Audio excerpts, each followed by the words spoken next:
Assalamualaikum warahmatullahi wabarakatuh. Nama saya adalah Reza Setiawan dengan NPK 5025221221.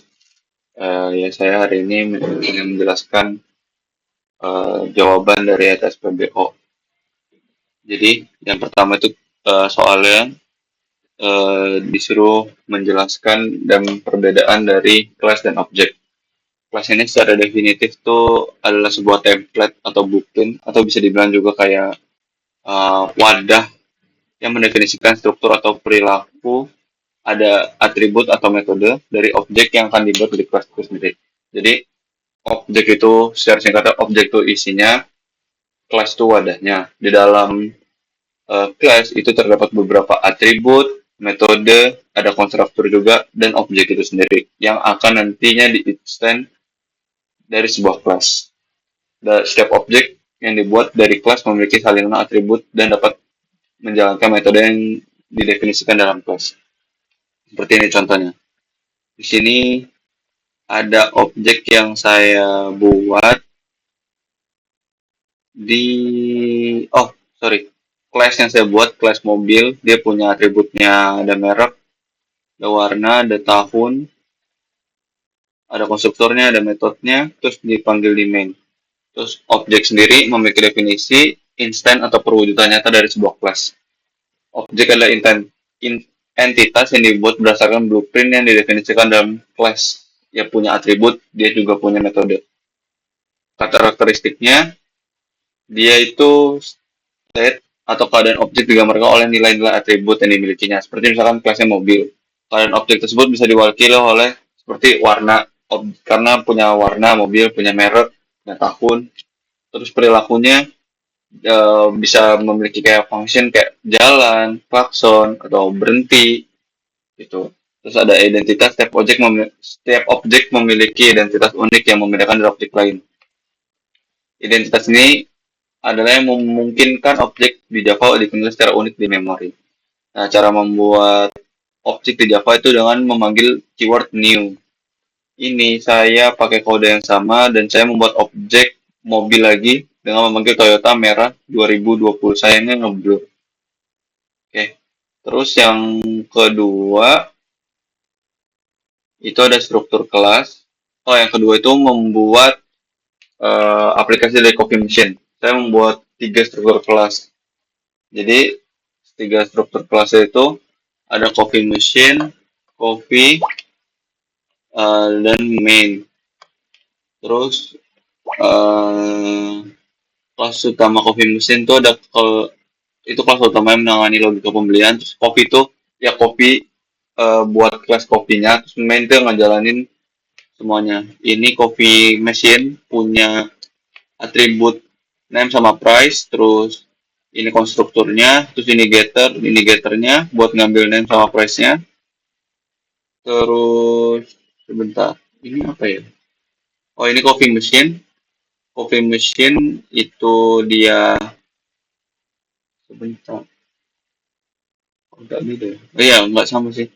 Coffee Machine itu ya kecil banget sih sayangnya. Coffee Machine itu ada looping di dalamnya. Dia manggil class copy. Dia ngebuat objek class copy di sini. Jadi mana tadinya? Public Icon Scanner. Dia pakai scanner juga. Sorry, ini harusnya main. Coffee machine di sini. Nah, ini harusnya Pak. Maaf. Dia pakai array buat nulisin bawa banyak menu. Jadi di dalam konstruktornya Coffee Machine itu dipanggil objek-objek misalnya espresso, terus harganya berapa, latte, cappuccino, matcha, terus dia ada display buat menu yang dia manggil ngeluarin semua array. Terus di sini juga ada untuk metode beli kopi. Kalau beli kopi itu dicek dulu duitnya berapa yang didapat, yang diinputin sama user, terus ada kembalian atau enggak. Nah, dia bakalan lakuin proses itu. Terus di sini ada penjelasannya. Kopi itu mewakili setiap kopi. Kopi dengan nama harga, kelas kopi memiliki daftar menu dan metode untuk memproses pembelian. Main class itu buat ngejalanin semuanya. Terus ada menjelaskan enkapsulasi dengan private dan metode khusus getter setter. Enkapsulasi sendiri itu prinsip di OOP yang bertujuan untuk membatasi akses ke atribut suatu objek yang menyediakan kontrol atas perubahan data tersebut biar atribut itu nggak bisa diubah-ubah dari luar kelasnya gitu. Tujuan untuk melindungi data, menyembunyikan implementasi internal, memudahkan pemeliharaan kode. Terus ini contohnya, ini saya pakai get, ada fungsi person, dia punya atribut nama sama umur, terus constructor, ada getter, ada setter, getter yang atas tuh buat get name, yang bawah tuh buat get age, itu buat ngambil umur. Terus private itu dikasih buat ke atributnya yang bisa diakses cuma dalam kelas person.